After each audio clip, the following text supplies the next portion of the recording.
आज हम आपके सामने लाने जा रहे हैं 14 अगस्त की रात का वो सच जिसे हर भारतीय जानना चाहेगा। वो रात जिसने हिंदुस्तान का इतिहास, भूगोल, भविष्य और सोच को बदल दिया। वो रात थी आजादी की रात। दिल्ली में 14 अगस्त की शाम से ही जोरदार बारिश हो रही थी। रात 9 बजते बजते रायसीना हिल्स पर करीब 5 लाख लोगों का हुजूम जमा हुआ था। बारिश अब भी जारी थी।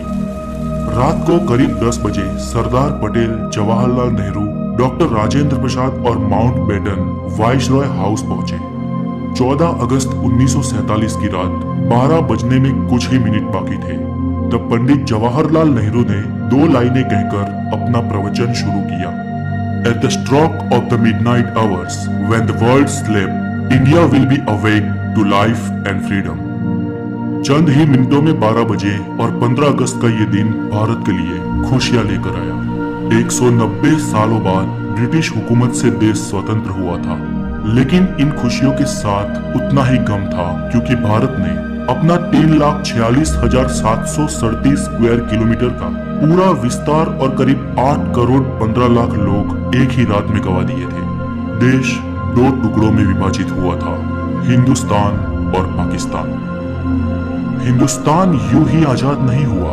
15 अगस्त के बहुत पहले ही ब्रिटिश हुकूमत का अंत शुरू हो गया था।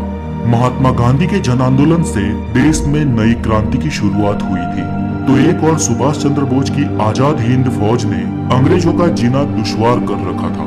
ऊपर से दूसरे विश्व युद्ध के बाद ब्रिटिश सरकार में उतना दम भी नहीं था कि वो हिंदुस्तान पर अब शासन चला सके। इसलिए माउंट बेटन को भारत का आखिरी वाइसरॉय बनाया गया था ताकि देश को आधिकारिक तरीके से स्वतंत्रता दी जा सके।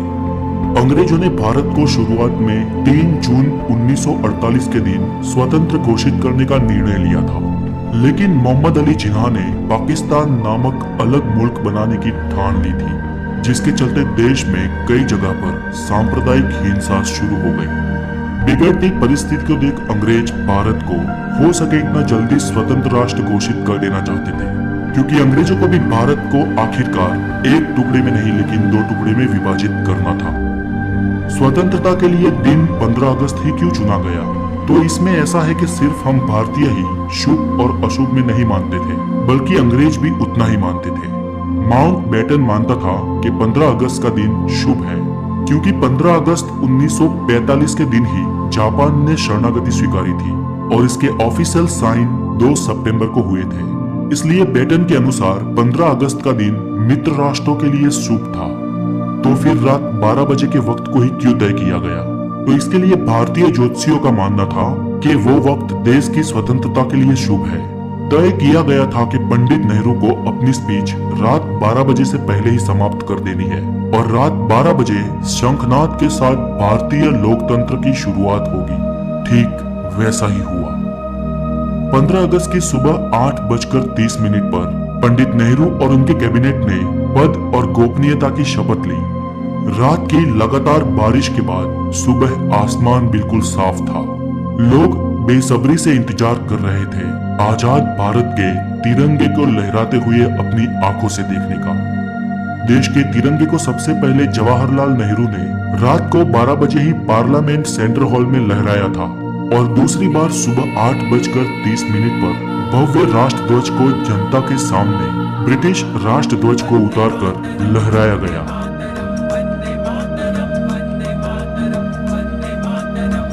देशवासियों की आंखों में खुशी के आंसू थे।